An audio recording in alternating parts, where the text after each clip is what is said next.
আসসালামু আলাইকুম। এখন দেখবেন সংবাদ শিরোনাম। বাছাইয়ের পর ইসির হুইসেলের অপেক্ষায় প্রার্থীরা, শেষ মুহূর্তেও সবার জন্য সমান সুযোগের প্রতিশ্রুতি। ঝুঁকিপূর্ণ 16,500 কেন্দ্র ঘিরে নিরাপত্তা ছক।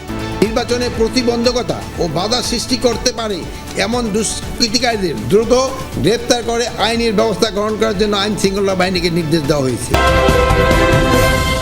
অন্তর্বর্তী সরকারের সময় শুরু হচ্ছে না তিস্তা মহাপরিকল্পনার কাজ, জানালেন পরিবেশ উপদেষ্টা। চীনা রাষ্ট্রদূত সহ রংপুরে তিস্তা অববাহিকা পরিদর্শন। যাচাই বাছাই প্রক্রিয়াটা শেষ না হওয়া পর্যন্ত এটা শুরু করা যাচ্ছে না। ফলে এটা হয়তো জানুয়ারির মধ্যে শুরু হচ্ছে না, কিন্তু কোনোভাবেই হতাশা ছড়ানো যাবে না। কুমিল্লা 6 আসনের স্বতন্ত্র প্রার্থী বিএনপি চেয়ারপারসনের উপদেষ্টা হাজী আমিনুর রশিদ ইয়াসিন দলের মনোনীত প্রার্থী মনিরুল হক চৌধুরীকে সমর্থন জানিয়ে প্রার্থিতা প্রত্যাহার করেছেন। দুপুরে নিজ রাজনৈতিক কার্যালয়ে সংবাদ সম্মেলনে এই ঘোষণা দেন তিনি। বলেন, দলের চেয়ারম্যান তারেক রহমানের নির্দেশে তিনি তার প্রার্থিতা প্রত্যাহার করেছেন। এ সময় বিএনপি অঙ্গ সংগঠনের স্থানীয় নেতাকর্মীরা উপস্থিত ছিলেন। এদিকে জয়পুরহাট 2 আসনে প্রার্থিতা প্রত্যাহার করেছেন স্বতন্ত্র প্রার্থী বিএনপির জাতীয় নির্বাহী কমিটির সদস্য ইঞ্জিনিয়ার গোলাম মোস্তফা। দুপুরে রিটার্নিং কর্মকর্তার কার্যালয়ে সশরীরে উপস্থিত হয়ে লিখিত আবেদনের মাধ্যমে প্রার্থিতা প্রত্যাহার করেন তিনি। এ সময় গোলাম মোস্তফা বলেন, দলের প্রতি আনুগত্য ও কেন্দ্রীয় সিদ্ধান্ত অনুযায়ী প্রার্থিতা প্রত্যাহার করে নিয়েছেন। ঝিনাইদহের শৈলকুপায় আধিপত্য বিস্তার নিয়ে বিএনপির 2 গ্রুপের সংঘর্ষে আহত অন্তত 10 জন। সকালে উপজেলার বিষ্ণুদিয়া গ্রামে এই ঘটনা ঘটে। পুলিশ ও স্থানীয়রা জানায়, এলাকায় আধিপত্য বিস্তার নিয়ে জেলা যুবদলের যুগ্ম সাধারণ সম্পাদক জাহিদ চৌধুরী ও উপজেলা যুবদলের সদস্য সচিব আবুল বাশার সাদাতের সমর্থকদের মধ্যে বিরোধ চলছিল।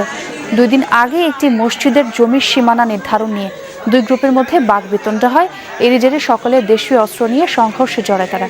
পুলিশকে পরিস্থিতি নিয়ন্ত্রণে আনে। আহতদের উদ্ধার করে বিভিন্ন হাসপাতালে ভর্তি করা হয়েছে। এলাকায় মোতায়েন রয়েছে অতিরিক্ত পুলিশও। সাভারে গত 6 মাসের 6টি হত্যাকাণ্ডের পেছনে সরাসরি জড়িত ছিল সিরিয়াল কিলার সম্রাট। দুপুরে সংবাদ সম্মেলনে এমন দাবি করেছে পুলিশ। তবে হত্যাকাণ্ডের কারণ নিয়ে সুনির্দিষ্ট কোনো তথ্য দিতে পারেনি তারা। সাভারের পরিত্যক্ত পৌর কমিউনিটি সেন্টার থেকে 2 পোড়া মরদেহ উদ্ধারের ঘটনায় পুলিশ বাদী হয়ে মামলা করেছে। মামলায় গ্রেফতার দেখিয়ে সিরিয়াল কিলার দাবি করা সম্রাটকে সকালে আদালতে পাঠায় পুলিশ। আসামির 10 দিনের রিমান্ড চাওয়া হয়েছে। এর আগে রোববার বিকেলে থানা রোড এলাকা থেকে ভবঘুরে সম্রাট হোসেন ওরফে কিং খানকে গ্রেফতার করা হয়। পুলিশ জানায়, সে থানা রোডে বিভিন্ন এলাকায় ঘুরে বেড়াতো, রাতে থাকতো পরিত্যক্ত ওই ভবনে। স্থানীয়রা তাকে পাগল বলেই জানত। রোববার কমিউনিটি সেন্টারটি থেকে 2 জনের পোড়া মরদেহ উদ্ধার করা হয়। নিহতদের পরিচয় এখনও জানা যায়নি। এই নিয়ে গেল 6 মাসে ভবনটি থেকে উদ্ধার হলো 5টি মরদেহ। পুলিশের দাবি, এলাকায় ঘটা আরও একটি হত্যাকাণ্ড সহ মোট 6টি হত্যায় জড়িত থাকার তথ্য দিয়েছে সম্রাট।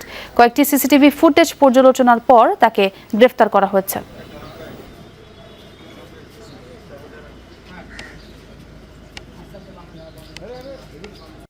আদালত যদি আমাদের রিমান্ড মঞ্জুর করে, সেক্ষেত্রে হয়তো জিজ্ঞাসাবাদে বাকি অংশ, যে উদ্দেশ্য কি, আরো কেউ জড়িত আছে কিনা এবং এই ধরনের ঘটনা অন্য কোথাও সে ঘটিয়েছে কিনা, এই বিষয়গুলো আমরা পরবর্তীতে জানতে পারি। ফরিদপুরে একটি ফিলিং স্টেশনে হানা দিয়েছে ডাকাত দল। ভোরে সদরের মুন্সিবাজারে ইউনাইটেড ফিলিং স্টেশনে হামলা চালায় সংঘবদ্ধ ডাকাতরা। ম্যানেজার জানান, একদল ডাকাত দক্ষিণ দিক থেকে এসে 2 কর্মচারীকে অস্ত্রের মুখে জিম্মি করে।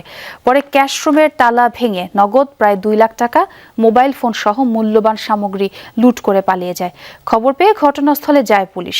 আর এই ব্যাপারে আইনগত ব্যবস্থা নেওয়ার কথাও জানিয়েছেন কর্মকর্তারা।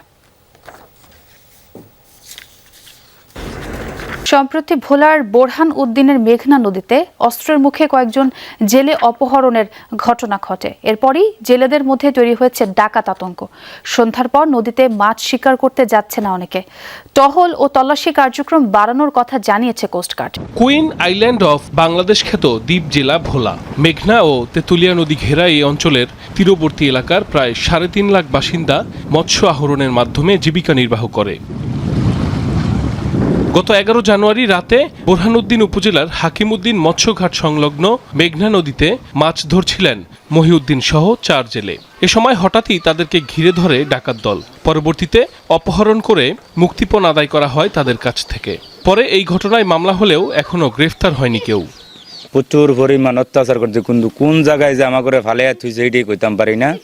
পরে আমরা রাত্রের বেলা সারিয়া দিয়ে আইসে রাইতের একটা আটটা এক বাড়িতে গেছি। আমাদেরকে আতায়া টাকা পয়সা যা যেমনি পাইছি সব লয়ে গেছে। লয়ে যাওয়ার পরে আমাকে নৌকা টোকা সারিয়ে দিয়ে মাঝিরে উঠে লয়ে গেছে। শীত মৌসুমের এই সময়ে কাঙ্ক্ষিত ইলিশ ধরা পড়ছে জেলেদের জালে। এর মধ্যে ডাকাতির এমন ঘটনায় আতঙ্ক বেড়েছে তাদের। অনেকেই সন্ধ্যার পর নদীতে মাছ শিকার থেকে বিরত থাকছে। এতে পরিবার নিয়ে বিপাকে পড়ছে তারা। এ অবস্থায় রাতে কোস্টগার্ড ও নৌপুলিশের টহল ব্যবস্থা জোরদারের দাবি মৎস্যজীবীদের। মাছ পাড়া ধরছে, কিন্তু আমরা এখন নদীতে যাইতে পারি না, ডাহাইতে ভয়। নিষেধ করে, তারপরও স্যার ফের তৈরি পারে কেন যাইতে হয় এই শীতবানের মধ্যে। ডাকাতের অত্যাচারে স্যার আমরা তারপরে নদীতে বাইচা করতে পারি না। কোস্টগার্ড আর এই যদি নৌ পুলিশে যদি ঠিক মতন ডিউটি দেয় তাহলে ডাকাইতে এখানে আর নদীর আশেপাশে আইতে পারবে না। কোস্টগার্ড জানায়, ডাকাতদের গতিবিধি শনাক্তে অত্যাধুনিক প্রযুক্তির সাহায্যে গোয়েন্দা নজরদারি বাড়ানো হয়েছে। এছাড়া জেলেদের নিরাপত্তায় নদীতে বাড়ানো হয়েছে টহল ও তল্লাশি কার্যক্রম। সম্প্রতি ডাকাতের ঘটনার প্রেক্ষিতে ডাকাত চক্রের গতিবিধি শনাক্তে অত্যাধুনিক প্রযুক্তির সমন্বয়ে গোয়েন্দা নজরদারি জোরদার করা হয়েছে। নিরাপত্তা ঝুঁকি মোকাবেলায় কোস্টগার্ডের মৎস্যজীবীদের সাথে সরাসরি মত বিনিময় ও সচেতনতামূলক কার্যক্রম পরিচালনা করছে। বোরহানউদ্দিনের 9টি ইউনিয়নে জেলে রয়েছে প্রায় 40,000। এর মধ্যে নিবন্ধিত জেলের সংখ্যা 19,838 জন। নির্বাচনের প্রস্তুতিতে আরও আটঘাট বেঁধে নেমেছে ইসি। আর প্রার্থীরা আছেন যাচাই বাছাই শেষে প্রচার শুরুর অপেক্ষায়। 28 জানুয়ারি আইনশৃঙ্খলা বাহিনীর সাথে বিশেষ সভা করবে ইসি। যাচাই বাছাইয়ে কমিশনের ভূমিকা নিয়ে দলগুলো আক্ষেপ প্রকাশ করলেও কমিশনার আনোয়ারুল ইসলাম সরকার বলছেন, কোনো রাজনৈতিক চাপে নেই তারা। সব দলই তাদের কাছে সমান। ধাপে ধাপে প্রকাশ করা হচ্ছে আসন ভিত্তিক ভোট কেন্দ্রের গেজেট। ব্যালট ও সামগ্রী মাঠ পর্যায়ে পাঠানো হবে 2 ও 3 ফেব্রুয়ারি। নির্বাচনের লক্ষ্যে আসনভিত্তিক ভোট কেন্দ্রের গ্যাজেট প্রকাশ শুরু করেছে ইসি। গণপ্রতিনিধিত্ব অধ্যাদেশ অনুযায়ী ভোটের তারিখের অন্তত 25 দিন আগে ভোট কেন্দ্রগুলোর চূড়ান্ত তালিকা গেজেটে প্রকাশের বিধান আছে। ইসির আদেশে উপসচিব মোহাম্মদ হুমায়ুন কবির স্বাক্ষরিত ভোট কেন্দ্রের গেজেটে প্রতিটি নির্বাচনী এলাকার নাম, অন্তর্ভুক্ত উপজেলা, ইউনিয়ন, ভোট কেন্দ্রের নাম ও অবস্থান সহ বিভিন্ন বিষয় তুলে ধরা হয়েছে। এছাড়া আগামী 28 জানুয়ারি আইন শৃঙ্খলা রক্ষাকারী বাহিনীর সাথে বিশেষ সভা করবে ইসি। সেখানে যাচাই বাছাই করা হবে আইন শৃঙ্খলা রক্ষাকারী বাহিনীর নির্বাচনের প্রস্তাবিত বাজেট। এছাড়া নির্বাচনী পর্যবেক্ষকদের অনুমতি দেওয়ার কথাও রয়েছে। নির্ধারণ করা হয়েছে আরও কিছু কর্মপরিকল্পনা। ভোট কেন্দ্রে আইন শৃঙ্খলা বাহিনীর ক্যাম্প তৈরি না করারও নির্দেশ দিয়েছে ইসি। এদিকে সোমবার দুপুরে নির্বাচন ভবনে কথা বলেন কমিশনার আনোয়ারুল ইসলাম সরকার। আশা প্রকাশ করেন একটি ভালো প্রতিদ্বন্দ্বিতামূলক নির্বাচনে অংশ যারা নিবে তারা নির্বাচন কমিশনের দৃষ্টিতে সবাই সমান। ভালো দিক লক্ষণীয় যে সবাই আসতেছে নির্বাচন কমিশনে, তাদের অভিযোগ, অনুযোগ, পরামর্শ এগুলো দিচ্ছে। এতে করে কিন্তু নির্বাচন কমিশন এনরিচ হচ্ছে। ছোটোখাটো সমস্যা যেগুলো আছে সেগুলো আমরা সমাধান করছি। বড় ধরনের কোনো সমস্যা নির্বাচন কমিশন এখনো পর্যন্ত করে নাই এবং সমস্যায় পড়ে নাই। কমিশনকে অস্বাভাবিক অভিজ্ঞতার সম্মুখীন হতে হচ্ছে কিনা এমন প্রশ্নের জবাবে কমিশনার আনোয়ারুল ইসলাম সরকার বলেন, কোনো কমিশনই দুবার নির্বাচন আয়োজনের সুযোগ পায় না। তবে দেশের নাগরিক হিসেবে প্রয়োজনীয় অভিজ্ঞতা নিয়েই মাঠে নেমেছে ইসি।